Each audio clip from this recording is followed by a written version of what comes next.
Hi guys, good afternoon.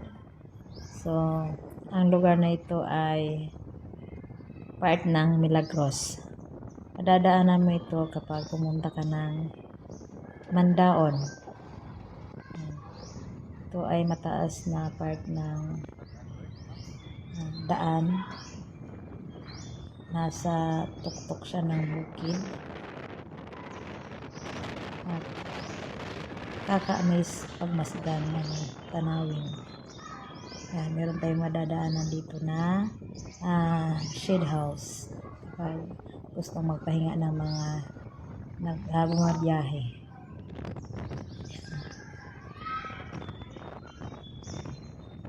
Nakaka-amaze talaga ang lugar na ito.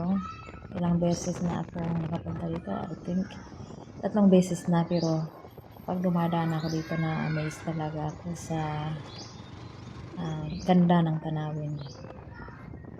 So, lagyan nila ng barricade kasi for safety.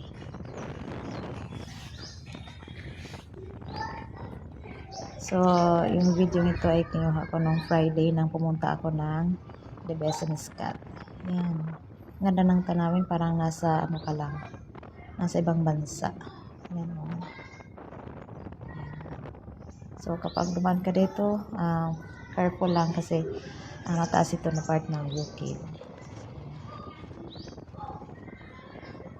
Maaring mahulog ka kasi mataas ito. At wala masyadong bahay. So, kailangan kapag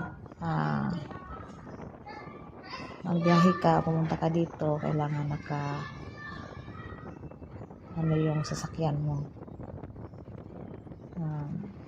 Tawag dito.